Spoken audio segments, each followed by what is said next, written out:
Hello student, कैसे हैं हम सभी। उम्मीद करता हूँ अच्छे होंगे। आइए आज हम क्लास 10 का उदाहरण नंबर 3 या 4 होगा।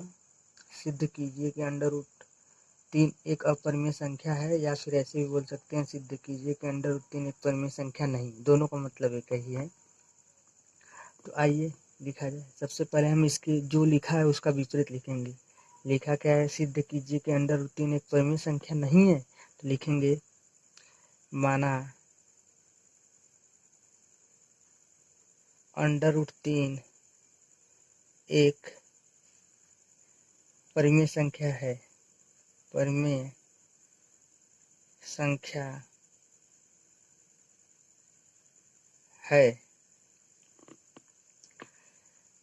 यानी इसका जस्ट विपरीत हम लिखेंगे। जो क्वेश्चन दिया है उसका विपरीत लिखेंगे। अगर अपरिमेय नहीं, परिमेय नहीं है तो परिमेय लिखेंगे है, या फिर अपरिमेय संख्या है तो लिखेंगे परिमेय संख्या, यानी उल्टा लिखेंगे।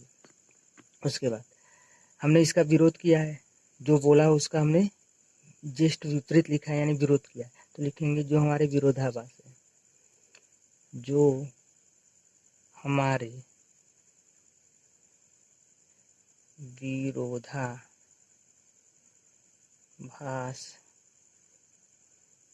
है। ठीक, ये 2 लाइन तो हर क्वेश्चन में लिखेगा। बस अंडर रूट जो चेंज रहेगा बस उसी को, नहीं तो प्रॉपर हर क्वेश्चन में आप 2 लाइन को ऐसे ही लिखेंगे।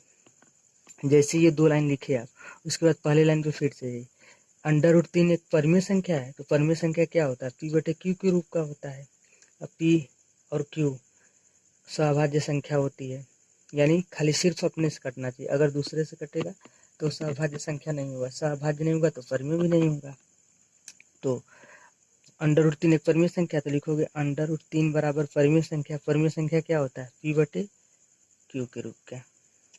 और जहां लिख दोगे पी क्यू क्या है, जहां पी का क्यू एक सहभाज्य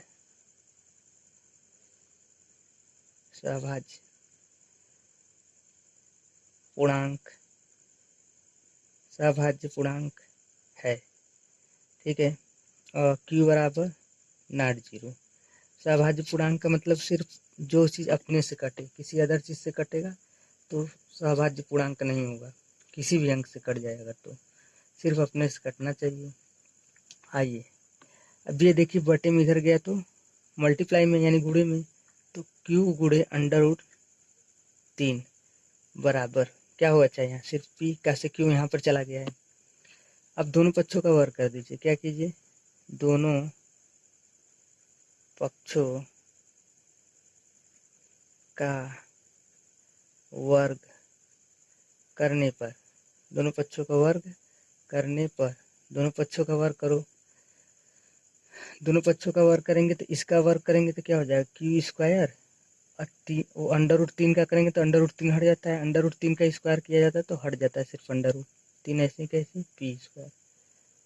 पी स्क्वायर समीकरण नंबर 1 मान लीजिए। जैसे ही आप स्क्वायर करेंगे उसको समीकरण क्या मान लेंगे? 1 मान लेंगे।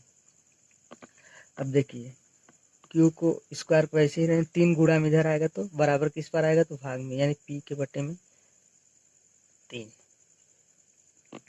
अब देखिए जैसे ही पी के नीचे यानी पी के बटे 3 आया, तो यानी पी स्क्वायर के बटे में 3 आया, तो यानी पी स्क्वायर को काट रहा है 3। पी स्क्वायर को 3 काट रहा है तो पी को भी काटेगा। अगर बिना स्क्वायर वाले को, अरे स्क्वायर वाले को काट रहा है तो बिना स्क्वायर वाले को भी काटेगा। ठीक है। तो देखिए ये स्क्वायर है, इसको काट रहा है 3, तो लिखोगे चूंकि पी स्क्वायर 3 से विभाज्य है, विभाज्य है, तो केवल पी खाली इस बिना स्क्वायर वाला भी, यानी स्क्वायर वाला कट रहा है तो बिना स्क्वायर वाला भी कटे, तो पी भी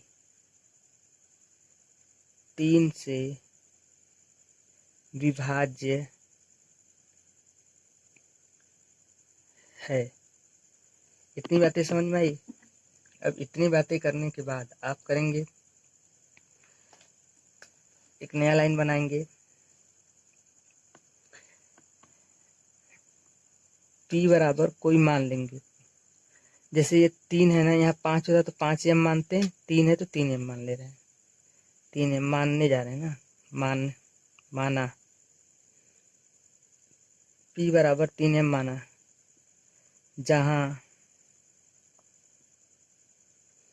m एक पूर्णांक है,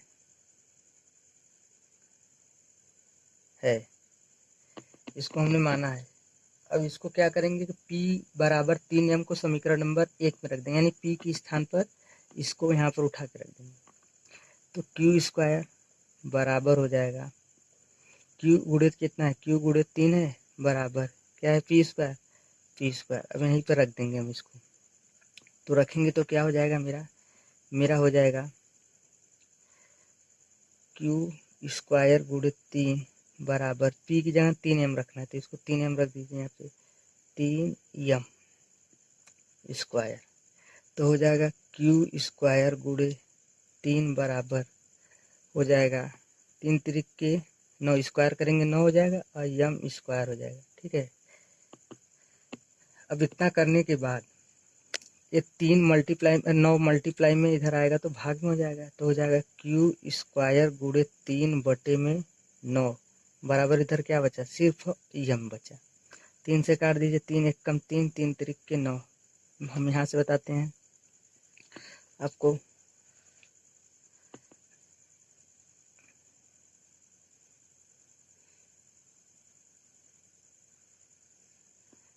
देखिए यहाँ पर देखिए क्या बचा, तब q स्क्वायर बटे में सिर्फ बटा 3 बचा है मेरा ना, देख लीजिए यहाँ पे 3 बचा है, 3 बराबर क्या बचा है यहाँ पर, m स्क्वायर। अब हम देख रहे हैं कि q स्क्वायर को विभाज्य कर रहा है, कौन काट रहा है, 3 काट रहा है, q स्क्वायर को काट रहा है 3, तो q को भी काटेगा, तो वही 2 लाइन लिखेंगे। क्योंकि q स्क्वायर 3 से विभाज्य है तो q भी 3 से विभाज्य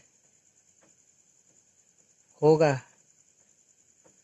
बताए थे ना आपको हम कि अगर कोई स्क्वायर वाला चीज अगर कट रहा है तो बिना स्क्वायर वाला भी उससे कटेगा।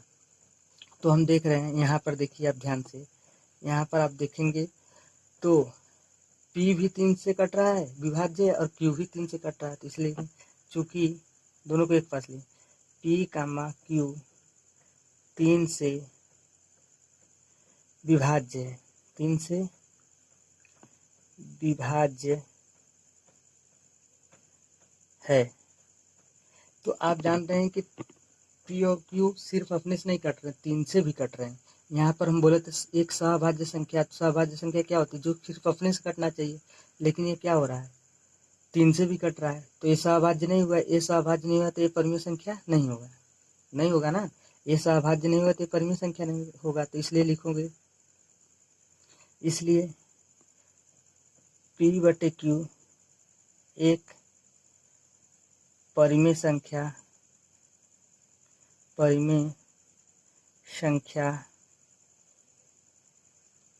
नहीं है। ये सहभाज्य संख्या नहीं है क्योंकि ये 3 से भी कट जा रहे हैं, तो ये तो p बटे q जो है सहभाज्य नहीं होगा तो परिमेय संख्या भी नहीं होगा, ये परिमेय नहीं होगा तो ये भी परिमेय नहीं होगा, √3 भी परिमेय नहीं होगा, इसके बराबर ही है ना, इसके बराबर ही है। कैसे ये परिमेय संख्या नहीं होगा तो ये भी परिमेय संख्या नहीं होगा। ठीक है, तो इसलिए √3 भी एक परिमेय संख्या नहीं होगा। ये हमें सिद्ध भी करना था, यही हमें सिद्ध करना था कि सिद्ध कीजिए कि √3 एक परिमेय संख्या नहीं है, एक परिमेय संख्या नहीं, तो हमने सिद्ध कर दिया कि √3 भी एक परिमेय संख्या नहीं होगा। या फिर इसको ऐसे भी लिख सकते हो कि अंडर रूट 3, या फिर इसको ऐसे भी लिख सकते हो अंडर रूट 3 एक